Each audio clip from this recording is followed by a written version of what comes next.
بسم اللہ الرحمن الرحیم۔ السلام علیکم اسٹوڈنٹس، میں حافظ محمد صدیقی ہوں، آپ کے اردو کا ٹیچر۔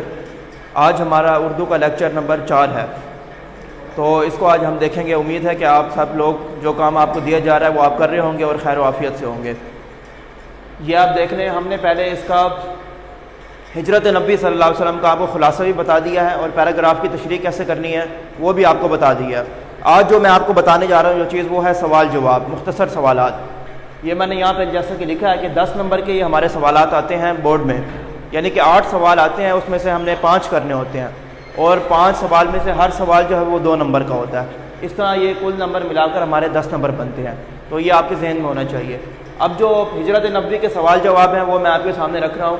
پہلا سوال ہے، ہجرت نبی صلی اللہ علیہ وسلم سے کیا مراد ہے؟ اس کا جواب ہے، اللہ کے حکم سے رسول اللہ صلی اللہ علیہ وسلم کا مکہ چھوڑ کر مدینہ تشریف لے جانا ہجرت نبی کہلاتا ہے۔ یعنی کہ آپ صلی اللہ علیہ وسلم جو ہے نبوت کے 13ویں برس اللہ کے حکم سے جو مکہ چھوڑ کر مدینہ چلے گئے تھے، اس کو ہم ہجرت نبوی کہتے ہیں۔ ویسے ہجرت کا لفظی مطلب ہوتا ہے ایک جگہ سے دوسری جگہ منتقل ہو جانا۔ دوسرا سوال ہے، رسول پاک صلی اللہ علیہ وسلم نے نبوت کے کون سے سال ہجرت فرمائی؟ اس کا جواب ہے 13ویں سال ہجرت فرمائی۔ اس کے جواب میں آپ مکمل لکھیں گے کہ رسول پاک صلی اللہ علیہ وسلم نے نبوت کے 13ویں سال ہجرت فرمائی، یعنی کہ پہلے جو سوال میں شامل ہے وہ آ جائے گا اور باقی کا جو جواب میں نے یہاں پہ لکھا ہے یہ آپ شامل کر دیں گے۔ تیسرا ہمارے پاس سوال ہے، حضرت امیر رضی اللہ عنہ سے کون سی شخصیت مراد ہے؟ اس کا جواب ہے حضرت علی رضی اللہ عنہ۔ اس کا جواب بھی آپ اسی طرح لکھیں گے کہ حضرت امیر سے حضرت علی رضی اللہ عنہ کی شخصیت مراد ہے۔ چوتھا سوال ہمارے پاس ہے، رسول پاک صلی اللہ علیہ وسلم نے حضرت علی رضی اللہ عنہ سے کیا ارشاد فرمایا؟ اس کا جواب ہے کہ رسول پاک صلی اللہ علیہ وسلم نے حضرت علی رضی اللہ عنہ سے ارشاد فرمایا، یہ ایسے ہی آ جائے گا آگے، مجھے ہجرت کا حکم ہو چکا ہے، میں آج رات مدینہ روانہ ہو جاؤں گا، تم میرے پلنگ پر میری چادر اوڑھ کر سو رہو، صبح کو سب امانتیں جا کر واپس دے آنا۔ یہ جیسا کہ آپ کو معلوم ہے، آپ نے سبق میں بھی پڑھا تھا کہ آپ صلی اللہ علیہ وسلم نے جب ہجرت فرمانی تھی تو اس وقت آپ صلی اللہ علیہ وسلم کے پاس مشرکین مکہ کی بہت سی امانتیں پڑی تھیں، تو ان امانتوں کو واپس کرنے کے لیے آپ نے حضرت علی رضی اللہ عنہ کو اپنے بستر پر سلا دیا تاکہ وہ امانتیں جو ہے وہ ساری کی ساری واپس کر دیں۔ اب ہمارے پاس جو 5واں سوال ہے وہ ہے، حضرت اسماء رضی اللہ عنہ کون تھیں؟ اس کا جواب ہے حضرت ابوبکر رضی اللہ عنہ کی بیٹی تھی۔ اس کا جواب بھی آپ اسی طرح لکھیں گے مکمل کہ حضرت اسماء رضی اللہ عنہ حضرت ابوبکر رضی اللہ عنہ کی بیٹی تھی۔ اچھا، یہاں میں ایک بات اور آپ کو توجہ دلا دوں کہ جو اسٹوڈنٹس اکثر غلطی کرتے ہیں وہ یہ کہ لکھتے ہیں کہ حضرت ابوبکر رضی اللہ عنہ کی بڑی بیٹی تھیں یا چھوٹی بیٹی تھیں، تو اس کا جواب ہے تو یہی کہ حضرت ابوبکر رضی اللہ عنہ کی بڑی بیٹی تھیں، یہ صحیح ہے، لیکن اکثر اسٹوڈنٹ اس میں غلطی کرتے ہیں کہ انہیں یاد نہیں رہتا کہ بڑی تھیں یا چھوٹی تھیں۔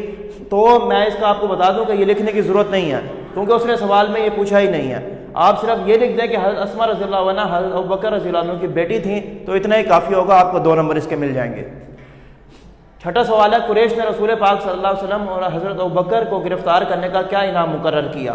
اس کا جواب ہے 100 اونٹ مقرر کیا تھا۔ اس کا جواب بھی آپ اسی طرح لکھیں گے کہ قریش نے رسول پاک اور حضرت ابوبکر رضی اللہ عنہ کو گرفتار کرنے کا انعام 100 اونٹ مقرر کیا تھا۔ آخری سوال ہے ہمارے پاس کہ سراقہ بن جہشم کیسے طائب ہوا؟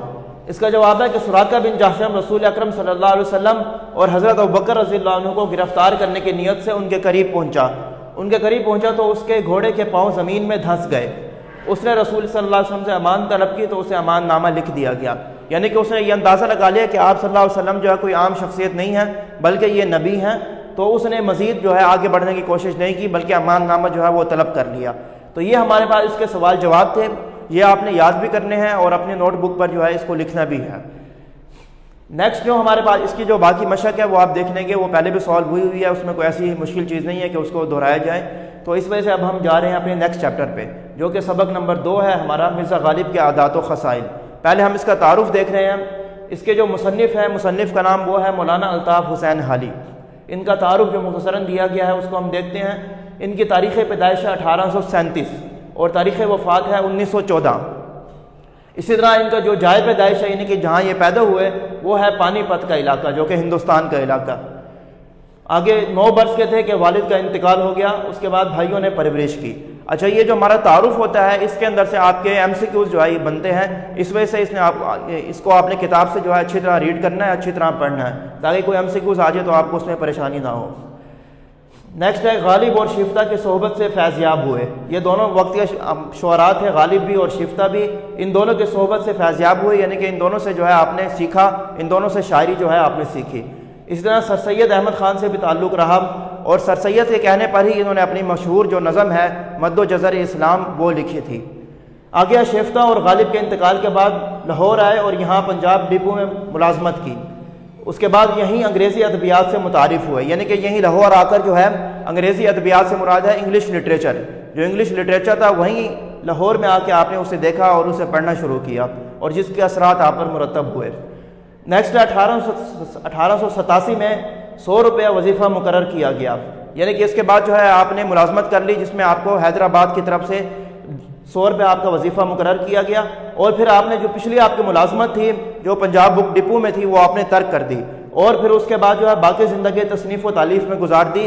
یعنی کہ باقی جو آپ کو زندگی تھی وہ آپ نے کتابیں لکھنے میں، کتابیں پڑھنے میں اور کتابیں ترتیب دینے میں جو ہے وہ گزار دی.